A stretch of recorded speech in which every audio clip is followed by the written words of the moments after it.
बिस्मिल्लाहिर्रहमानिर्रहीम। आज का जो हमारा टॉपिक है जी वो है income statement balance sheet with adjusting entries.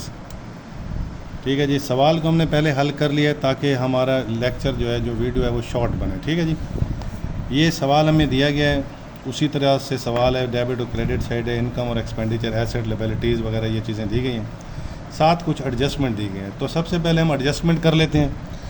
Merchandise inventory at the end of year was valued 28,000। अगर आपकी क्लोजिंग इन्वेंट्री बची हो तो उसकी एंट्री आप करेंगे मर्चेंडाइज इन्वेंट्री या क्लोजिंग इन्वेंट्री डेबिट और income and expenditure summary credit या जस्ट इनकम समरी भी आप लिख सकते हैं। इसी तरह दूसरी एंट्री आपकी है अनएक्सपायर्ड एडवर्टाइजमेंट 1,000। अब हम देखेंगे कि यहाँ पे ट्रायल बैलेंस में प्रीपेड एडवर्टाइजमेंट है या एडवर्टाइजमेंट एक्सपेंस है।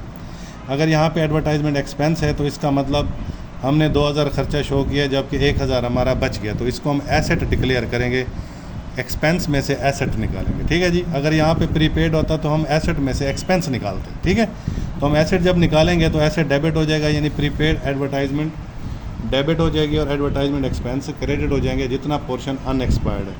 इसी तरह अलाउंसेस फॉर बैड डेट उसने 5% बताया अकाउंट रिसीवेबल का, वो हमने उसका 5% लिया, allowances for bad debt debit किया, अकाउंट रिसीवेबल को क्रेडिट कर दिया। इसी तरह सप्लाईज एक्सपेंस, ट्रायल बैलेंस में उसने हमें 1,500 रुपये सप्लाईज एक्सपेंस दिए हैं, जबकि नीचे सप्लाईज ऑन हैंड दिया। अगर यहाँ पे जस्ट सप्लाईज देता तो हम एसेट में से एक्सपेंस निकालते। अब हम एक्सपेंस में से एसेट बचा रहे हैं 500, तो एंट्री एसेट के हिसाब से होगी, एसेट डेबिट, यानी कि सप्लाईज हम डेबिट कर देंगे और सप्लाईज एक्सपेंस क्रेडिट कर देंगे। ये एंट्रीज करने के बाद फिर हमने इनकम स्टेटमेंट बनाई। सबसे पहले हमें सेल दी गई थी 64,000 रुपये, हमने सेल लिख दिया। ठीक है जी, ना इसका कोई रिटर्न है ना डिस्काउंट है। उसके बाद कास्ट ऑफ गुड सोल्ड हमें ओपनिंग इन्वेंट्री दी गई 19,000, परचेज दी गई, इससे रिलेटेड भी और कोई आइटम नहीं है, दोनों को एडअप किया, अवेलेबल फॉर सेल आ गया।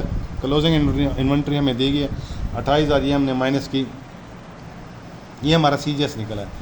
64,000 में से हमने 27,000 CGS नफ़ी किया, तो ये 37,000 हमारा ग्रास प्रॉफिट आया। उसके बाद हमने ऑपरेटिंग एक्सपेंस नफ़ी किया, जिसमें रिपेयर एक्सपेंस दिया गया, ट्रेड एक्सपेंस दिया गया, एडवर्टाइजमेंट एक्सपेंस 2,000 था, 1,000 अनएक्सपायर्ड बच गया तो खर्चा हुआ 1,000। सप्लाईज एक्सपेंस 1,500 दिया गया था लेकिन 500 बच गया तो 1,000। इसी तरह टोटल ऑपरेटिंग एक्सपेंस 13,000 वो नफ़ी किए, तो हमारे पास ऑपरेटिंग प्रॉफिट आ गया 24,000। फिर बात आ गई अदर इनकम की। Allowances for bad debt credit में दिए गए हैं 600, ट्रायल बैलेंस में क्रेडिट में दिए गए हैं 600, जबकि एडजस्टिंग एंट्री में थे 250 डेबिट। 250 डेबिट है, 600 क्रेडिट है, तो ये क्रेडिट का 350 बचता है, जिसको हमने इनकम शो किया, वो हमने ऐड किया, हमारी नेट इनकम आ गई 24,350। इसके बाद हमने बैलेंस शीट बनाई।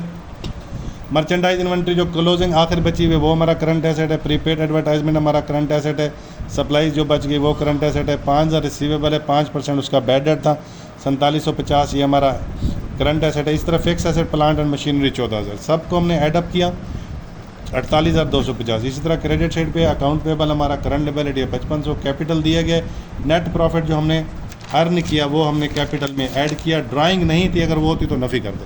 फिर हमने दोनों को टोटल किया तो ये दोनों साइड्स हमारी 48,250 आ गई। Thank you.